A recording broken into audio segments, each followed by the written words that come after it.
Ouch! As soon as Mira stepped out of the car, a quiet gasp escaped her as she stumbled slightly, the tight strap of her heels digging painfully into her feet. But before she could lose her balance completely, a strong arm wrapped around her waist while another hand steadied her by holding her elbow. The person was none other than Dharya, her boyfriend, who let go of the car door he was holding and caught her, making sure she was completely fine. Sweetheart, did you hurt yourself anywhere? He asked, every trace of his expressions filled with concern as his eyes scanned her for any sign of injury. Making her stand properly, he didn't let her go until he was sure she was steady on her feet. After checking on her, he gently held her close and asked again if she was okay. Yes, I'm okay. I think my heels. I tied them too tightly. I will lose them a bit. Certain it was nothing serious. She tried to free herself from his grasp and was about to bend down when Dara gently tightened his hold on her arm, stopping her movement without causing her any discomfort. She paused and looked at him in confusion. Without saying a word, he bent down and lowered himself onto one knee in front of her. Tharia, what are you doing? Please, she whispered, completely caught off guard. Her eyes automatically wandered around, searching to see if anyone was there. Thankfully, for that brief moment, they were alone. Shh, let me focus, Dharya mumbled. With that, he gently adjusted the hem of her gown, carefully held her one foot, and put it on his knee before untying the strap of her heel, while doing the same with other heel. Mira consciously looked around, only to notice a few curious glances directed at them, and blood rushes to her cheeks under those watchful eyes. Not giving her a chance to complain, he stood up after smoothing out her dress. Once he's on his feet, he looked at her and simply gave her a small smile that didn't quite reach his eyes. Are you comfortable in them now? Nodding, she held onto his arm, gesturing for him to let them go inside. The living room of the Aurora house was beaming with golden lights. Colorful fairy lights were wrapped around the walls, and the loud music was making everyone present in the room deaf. A huge birthday cake was being placed on the beautifully decorated table, and the birthday girl was busy greeting all her college friends.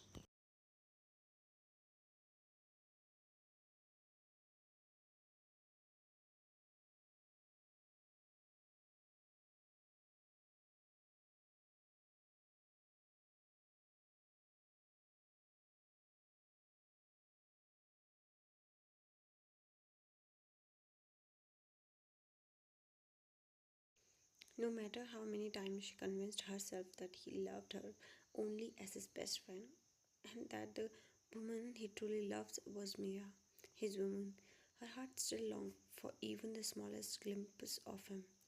Her fingers tightened around the corner of her dress as her eye remained fixed on the gate, hoping he would walk in at any moment. Kenya, what are you doing there? Come over here. Someone called, noticing her standing alone by the entrance. She was about to turn back when another voice reached her ears, stopping her in her tracks. Hi, birthday girl. Kenya recognized the voice instantly. It was Daria. She turned around, and a bright, toothy smile spread across her face. But just as quickly as it had appeared, it faded. Her eye dropped to the hand he was holding so naturally. Daria's fingers were wrapped securely around Mira's hand as the two of them stood together at the entrance. For a moment, a sharp pang settled in Kenya's heart as she saw the two of them together. When the party was being organized, she had hesitated to invite Mira. It wasn't that she disliked her, not at all, but she couldn't deny the quiet jealousy she held towards the woman who had unknowingly taken the place she had once dreamed of. Still, she knew Daya would not like it if she left me out. Pushing those emotions aside, Kenya forced a smile onto her face and walked over to welcome them. Everyone came except you. What took you so long? She complained, her eyes fixed on him, almost ignoring Mira. A hint of sarcasm was evident on her face.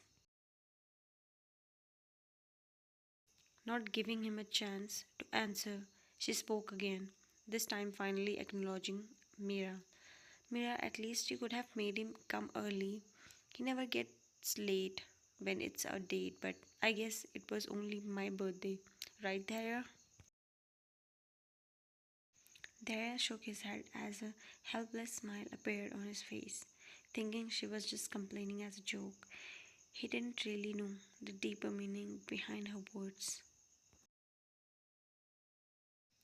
On the other hand, Mira quietly watched Kenya. After listening to her words, she was unable to tell whether Kenya was simply joking or if there was something more behind them. Her sixth sense was quietly alarming her that something wasn't right.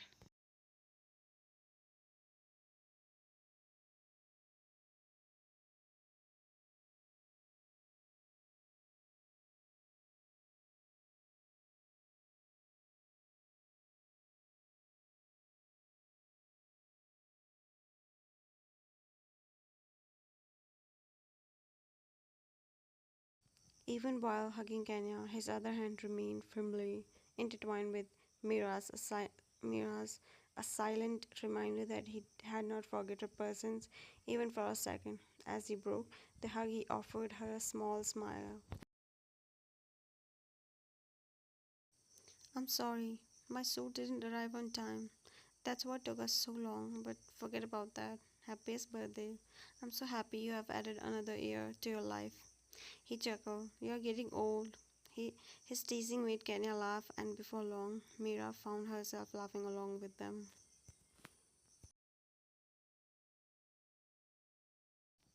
I forgive you. Now let's go inside, shall we?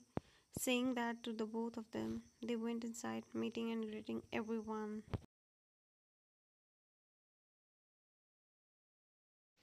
Mira sat quietly on the couch, tucked away in a corner of the living room, surrounded by a few of Kenya's college friends.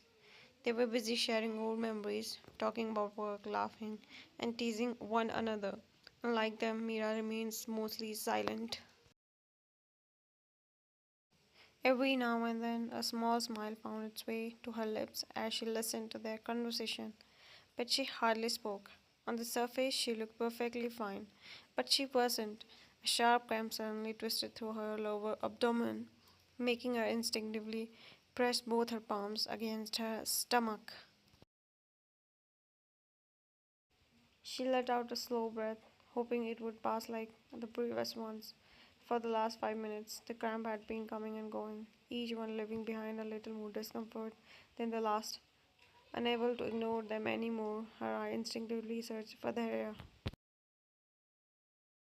She found him a short distance away, quietly listening to his friends. It had been a long time since they had all met, and judging by the relaxed smile on his face, he was genuinely enjoying the company. For a brief moment, Mia thought about walking over him and telling him that she wasn't feeling well. But the thought disappeared almost as quickly as it came. She didn't have the heart to interrupt him. Just then, Kenya appeared after changing into a more comfortable outfit following the cake cutting ceremony. The excitement on her face was impossible to miss as she walked straight towards the girls. Come on, everyone, she beamed. Enough sitting around. Let's hit the dance floor. The girls instantly cheered, got to their feet, and rushed toward the music. Mira, what are you waiting for? Come on, let's go, she said excitedly, taking hold of Mira's hand and pulling her up from the couch. Mira slowly got to her feet, her face clearly showing discomfort as another cramp settled in her lower abdomen. Kenya, no. Please excuse me. I really don't feel like it. I just sit here and watch you all. Her voice came out softer than usual, hoping Kenya would understand. But Kenya was far too excited to notice the discomfort hidden behind Mira's smile. Assuming she was simply being shy, she didn't wait for another refusal. No, she laughed, tightening the hold on Mira's hand. Today's my birthday. No one's getting away with excuses. Before Mira could explain herself properly, Kenya had already begun leading, almost dragging her towards the dance floor. Mira could only follow. With every step, the cramps seemed to return, but seeing how happy Kenya was, she quietly swallowed the discomfort and said nothing. Let's stop drinking, you all. It's enough for today. Although he had been holding a wine glass in his hand the entire time, he had not touched a single drop of alcohol. He had only been sipping soft drinks. Knowing he had to drive Mira home safely, he had chosen not to drink at all. Since no one seemed interested in listening to him, Thea simply got up from his chair and quietly walked away, deciding to look for his girlfriend, his eyes wandering around the room in search of Mira. A moment later, he found her standing on the dance floor with the rest of the girls. Seeing her there, a small smile appeared on his face, and he was about to walk over to her. But before he could take another step, he saw her suddenly rushed away from the dance floor. Mira hurried out of the house and took a deep breath. The moisture in her eyes was enough to reveal how she was feeling. Holding her stomach, she tried to open the car door, but it was locked.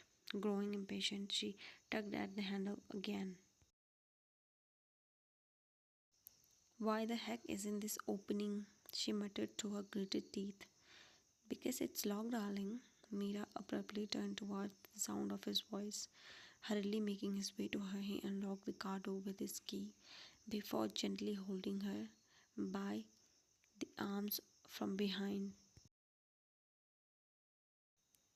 He noticed the discomfort on her face but said nothing for the moment. Gently helping her into the passenger seat, he made sure she was seated comfortably before walking around the car and settling into the driver's seat. A worried sign escaped him as he looked at her. If you were not feeling well, sweetheart, you should have come to me. You shouldn't have gone to the dance floor. Mira, not wanting to talk about anything, remained silent. Seeing the exhaustion on her face, Daya understood that she wasn't going to tell him anything right now. She was tired, both physically and emotionally. It's okay, love. Let's get you home first. You can rest and then you can tell me what happened, okay? Saying that, he gently rubbed the hand resting in her lap, hoping to comfort her. A moment later, the car engine roared to life and they drove away. Once they reached his house, Dara carried Mira in his arm straight to his room before letting her use the washroom first. Meanwhile, he had already ordered sanitary pads, painkillers, and chocolates for her. Some of Mira's clothes were already kept at his house for her convenience whenever she stayed over. Standing outside the bathroom with a pack of sanitary pads in his hand, Tara knocked lightly on the door. Sweetheart, here, take the sanitary pads. A few seconds after the sound of the shower stopped, the bathroom door slowly opened just enough for Mira to peek out. Without meeting his eyes, she shyly held out her palm. Daya placed the packet in her hand. Do you need any help? He asked with a genuine concern. Mira immediately shook her head in embarrassment. No. With that, she quickly closed the door again, leaving Daya standing outside, waiting patiently in case she needed anything else. Daya had already made the bed and prepared a bowl of hot vegetable soup. knowing it was something Mira liked. A few moments later, the bathroom door opened and Mira walked out in a pair of comfortable sleepwear. Come here, I made some hot vegetable soup for you. Before taking it, Mira spoke softly. Tara, did you inform Kenya that we left? She might be thinking something else. She could not help but wonder what Kenya must be thinking after they had left so suddenly. I will call her later. I know she will understand. You eat your soup first. Handing her the bowl, he gently rested his hand on her stomach and began massaging it in careful circles. Looking at Mira's face, it wasn't hard to tell that both the warm soup and the gentle massage were helping her feel better. Finish this first. I will call Kenya after that, okay? Taking his phone from the side table, he walked towards the window. As he turned back, his eye fell on Mira. She was quietly sipping her soup, looking much more relaxed than before. A long breath escaped him. At least she was feeling better now, and dialing Kenya's number, he waited for her to answer. Hello, Kenya. I'm sorry. Mira wasn't feeling well, so we had to leave without informing you. While speaking, he glanced toward Mira again. She had finished the soup and now, sitting comfortably with a book in her hands. A small smile appeared on his face before he continued. And next time, if she says she doesn't want to do something, then don't force her, okay? Thanks for inviting us. His words were simple, but his tone carried a firmness that could not be missed. He wasn't trying to be rude or hurt Kenya's feeling. He simply wanted her to understand one thing: Mira's comfort would always come before anything else.